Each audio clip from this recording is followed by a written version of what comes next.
This past week or two, as I getting past some of these COVID things and getting back into a little more normality in life, I thought, well, one of the things you need to do is start exercising. And boy, that's starting all over from the beginning. And so I thought about a foundation, and I went through the Bible passages and how they built Solomon's temple and the foundation then, and then the Babylonians came and tore it down, then Zerubbabel came and they built it back up again and so forth. And Ephesians chapter 2 and verse 20, how we are built upon Jesus Christ, the chief cornerstone. In Jerusalem, at the base of the Temple Plaza, I mean, there's massive, massive stones. I forget the dimensions. I'll just say one stone, like 8 feet high, 40 feet long, solid block of stone. And think about that as the foundation on which we stand. If you have the opportunity to talk to people about Christ, what would you say if somebody said, well, why do you believe in Christ? And so I would like us to talk about just a handful of things this morning. It kind of settles us back onto the foundation. It gets us looking at Jesus Christ, gives us an opportunity maybe to talk to others along this line. There's different realms in which you could go, but this morning I want to take a look at just a handful of things about Jesus' miraculous power. And that's the point that the Apostle Peter makes in Acts 2 on the day of Pentecost. And he says, Jesus the Nazarene, a man attested to you by God. He said, here's how God proved that this is the Messiah, with miracles, wonders, and signs, which God performed through him in your midst, just as you yourselves know. You guys saw it. You experienced it. And they didn't argue, did the miracle happen? They want to somehow slither out of the thing. And nowadays, people claim to be, I'll say miracle workers. That's not the term they'll use, but faith healers. And I've been to a number of their meetings, but the problem is they don't do what Jesus did. And I've asked them, hey, let's go out and do it. Oh, no, not now, not with you, and apparently not ever. And so how do people look at Jesus Christ and what he did? Was it all just fake and sleight of hand? Or was it really the power of God? Did Jesus walk on the water? Or as some said, well, what happened up there in Lake Galilee? There was this reef, this sandbar, and he was walking out on that, and he just faked them all out. Well, they grew up there. They knew what it was all about.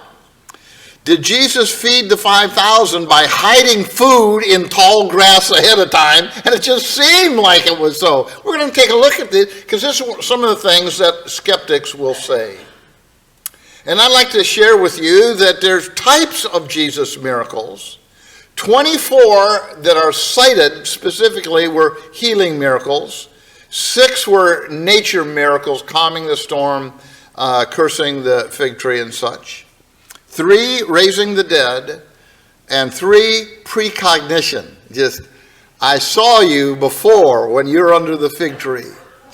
And then beside the 36 specific, detailed ones Jesus did, there's numerous accounts, and Jesus went from city to city and healed the sick, raised the dead, these different things. And many followed him, and he healed them all. So it's not something he just did 4 or 5 times in a corner somewhere or another.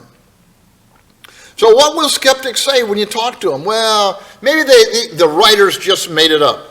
Like this one here, the dog ate my homework. I like it. Well, that dog's chowing down on a piece of paper there, and the kids, oh my goodness. Well, that argument doesn't work too good with teachers, and maybe it never worked, but it was ones that sounded cute.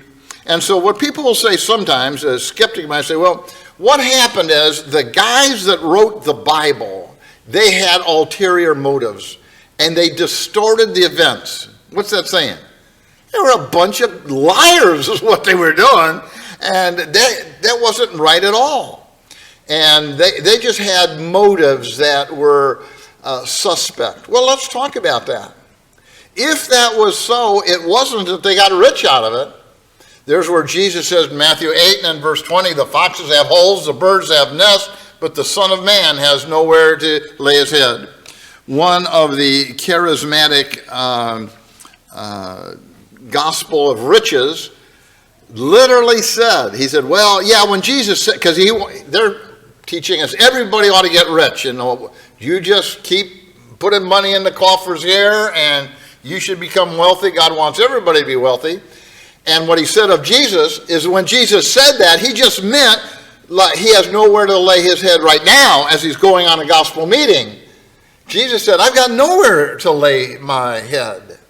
And then in Acts chapter 3, when the apostles were coming into the temple, here's the lame man asked for alms, and Peter said, silver and gold have I not. If you need money, I am the wrong person to talk to, but I'll give you what I got. In the name of Jesus of Nazareth, be healed. It wasn't, what they wrote wasn't so they become popular. Because John 8:20 and following, it said, they will make you outcasts, and everyone who kills you will think that he's offering a service to God. And so the idea today in America is not kill Christians, but man, almost any religion is fine except Christianity. And in other parts of the world, Christianity is sometimes not even allowed. If you're in Saudi Arabia, if you want to convert to Christianity, your life is on the line. And so what they didn't do for riches, they didn't do for popularity. They just wrote what actually happened. Let's look at about 5 things that Jesus did and think about this if you were to talk to somebody. How about the walking on the water? Now what we find from Mark chapter 6 down verse 47, the boat was in the midst of the sea. That's Sea of Galilee. Don't think about the Pacific Ocean. Think about Lake Washington is the kind of thing. It's you can see from one shore to the other, but you're just not going to swim it real easily. And John in chapter 6 and verse 19 says, when they had rowed 3 or 4 miles. Paul, why don't you think he's walking on a sandbar or something like this? Because it's 8 miles wide. We've been up there. It's 140 feet deep. I can swim. Man, I stayed above water for, I don't know, 15 minutes or something. But I'm not going to be swimming 8 miles or such as that. And so Jesus can't be walking on a reef. Or, well, maybe they just didn't know where they were and they were actually at the shore. And so Jesus just walking along in the water. Well, then how come Peter was sinking? They just make up any kind of excuse to try to avoid the impact that Jesus is Lord. And it said it was in the 4th watch of the night. That's like from 3 to 6 a.m. Now the reality is that's when fishermen often did their fishing, because they didn't have the monofilament fishing line as we do here. It was a braided cord, more easily seen by the fish, and so forth. And so it's not something that, well, they just made a mistake. It was recorded by Matthew, Mark, and John. And when you look at this, he got into the boat. They all saw him, not just one disciple. Peter was so impressed, he wants to get out of the boat, start to sink. You don't do that, in 2 feet of water. Mark 14 and verse 30. So it had to be real. And he got into the boat with them, Mark 6 and verse 51. So it wasn't a hallucination. Everybody has dreams. Paul, what'd you dream about last night? I don't know.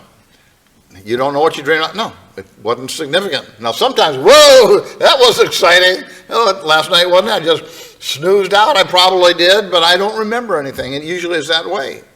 But dreams have their own kind of dreamy quality. And you wake up and you say, ooh, that wasn't a very pleasant one. Man, that was a great dream. But you can generally tell the difference. And here these are tough guys. They're hardworking fishermen. And they all saw him, and Jesus got into the boat. So they weren't disoriented. They didn't mistake where they were in the water. Mark said, man, this did 3 or 4 miles out. That's a long way. Jesus is Lord. Well, how about the feeding of the 5,000? In antiquity, miracles were accepted without question. Now, today, it's everything is open to question. Well, what about Jesus? In Luke chapter 9 and verse 12, it said, as the day began to decline, this area this is the north end of the Sea of Galilee, and it goes down probably about 1,500 feet in length, so it's broad, it's beautiful. And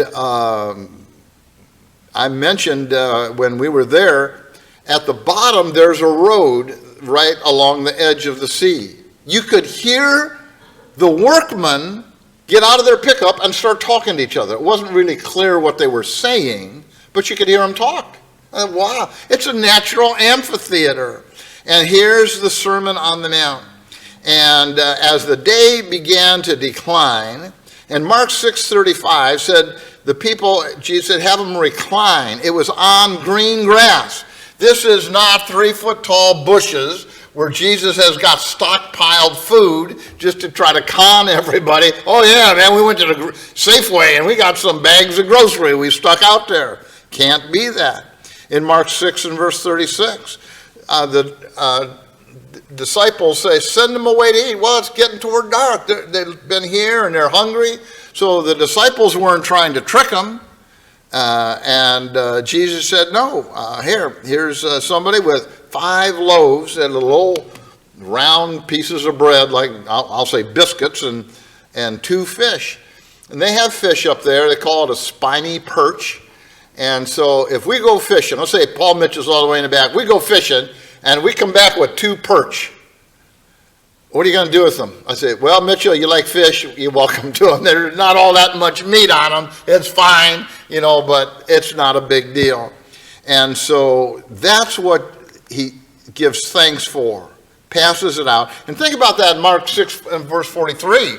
You end up with 12 baskets full after you've provided for everybody.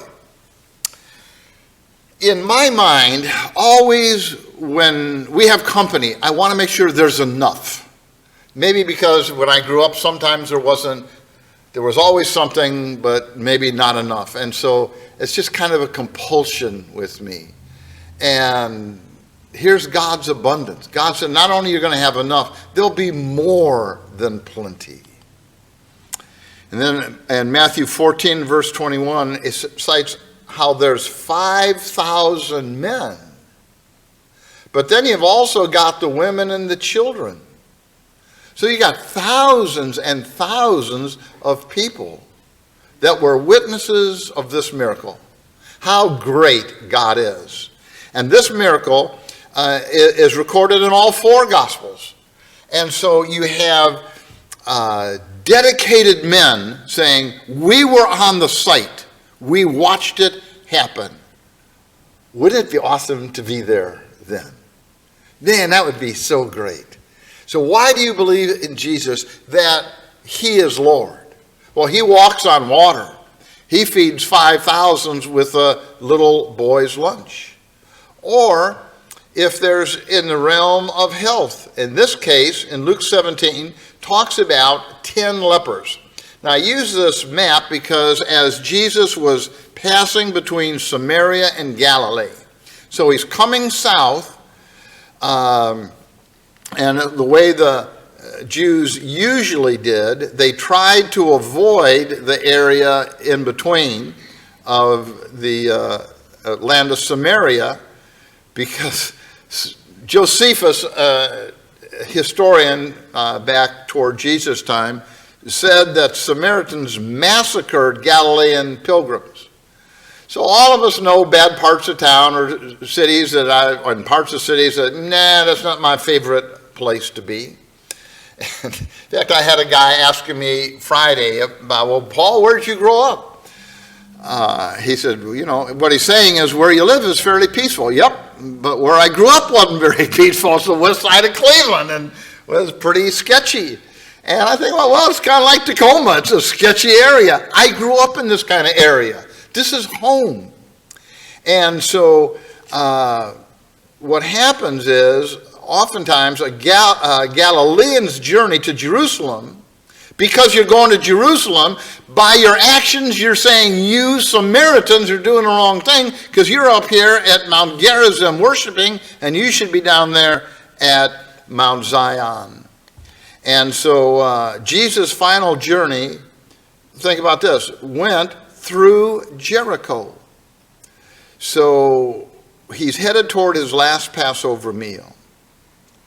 And I'd like you to consider, this was a journey through wild, hostile no man's land. That's where the parable of the Good Samaritan, and a guy was jumped by robbers going down from Jerusalem to Jericho. And so here's the area. And in this situation, 1712, as he entered a village, 10 leprous men, and you have the word anthropos for mankind. This word andres means the males were standing at a distance. Now they were required to by Jewish law. And Leviticus 13, you're supposed to cover your mouth and cry, unclean, letting you know, hey, we're wearing masks. Hey, here's a health conscious thing. And they were not supposed to be inside the city. And so Numbers 5:2, they were required to dwell outside in the camp. And so I was interested in what leprosy is. It's a bacterial disease of the skin. When we were in Jerusalem, I saw a guy with leprosy. And the guy had wheeled him out in a wheelchair, and I wanted to give him some money. I just didn't want to shake hands. There's body parts missing, and it was awkward. And it's spread through a household and prolonged contact. Even as I say that, my scalp gets a little bit itchy and such as that. And so they meet Jesus. And they said, Master, have mercy on us.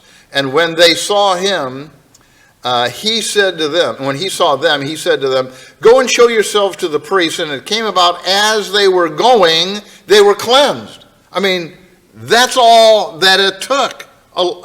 And one of them saw that he had been healed, turned back and glorifying God, said with a loud voice, he fell on his face at his feet, giving thanks to him, and he was a Samaritan.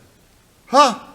What about the rest of you guys? I mean, you're presumably Jewish, but you didn't come back and give thanks. And I just put a thought along this line, that this doesn't have anything to do with the skeptic's charge. Well, it was a metaphor. What a metaphor. It was real. It's down there in the Jericho area. It's not that they were illiterate or gullible. They were diseased. And so one person put it this way, and this was just a fun way to think. Why didn't the others turn back? Why did only one, and that one being a Samaritan?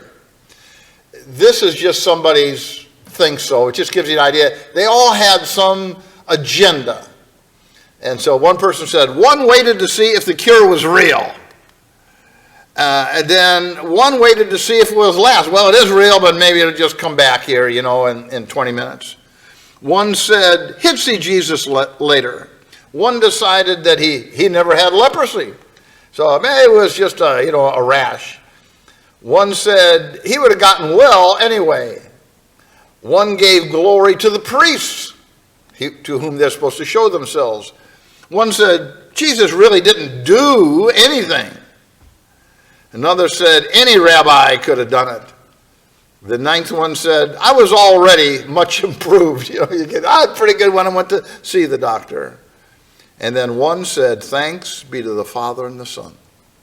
Now, I'd like us to think about the blessings that God gives us. And rather than, boy, look what all the great things I have done, like Nebuchadnezzar over Babylon, and appreciate what God has done. Meeting Jesus changed this man's life forever. It does the same to us, that we are different now than before we knew Jesus Christ. Then the fourth one was Jesus raising Lazarus. And you can start in John 11 and verse 3 and go all the way down to verse 53. I'll just hit some highlights along this line. In John 11 verse 3, here's where Lazarus was sick, and he has two sisters, and one of them sent a message to Jesus and said, Lord, he whom you love is sick. They didn't request him come per se, but if your child is deathly ill, you're going to go wherever they are. Yeah, well, I do, but see, I got to mow the lawn first, and my truck needs some new brakes, and I'll work on that. You wouldn't do that. You drop whatever there is to tend to that. And what we find that, verse 5, that John records Jesus loved Martha, and that would be, and her sister Mary, and Lazarus the brother. There was a special appreciation. He loves everybody. But you have some people that are closer to you, that you appreciate and you just long to be with. And that was Jesus with Mary, Martha, and Lazarus. Then as you come down into verse 6, although he knew that Lazarus was sick, he stayed where he was 2 days longer. Wow. Even though he knew Lazarus was sick. When he gets there, the Lazarus' sister said, Lord, he's died. Well, roll away the stone from the tomb. The Lord, he's been dead for 4 days. He said, roll away the stone from the tomb. And he called out with a loud voice, Lazarus, come forth. And the man who had died came forth, bound head, hand, and foot with wrappings, and his face wrapped round with a cloth.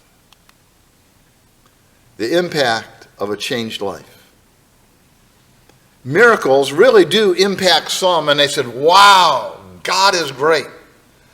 But the enemies didn't feel that way. They said, okay, now we saw that happen, kill Jesus. We're going to solve this miracle working problem. We're going to eliminate the irritant. And so here's somebody that the whole village would have known, Bethany. And it wasn't like he just passed out and recovered 30 minutes later. He'd been dead 4 days. Jesus is Lord. So when we think about Jesus the Christ, he is the chief cornerstone. He is everything for us. He fulfilled 300 prophecies. You think about the prophecies of where he would be born in Nazareth in Micah. That Isaiah talks about that he would be deity.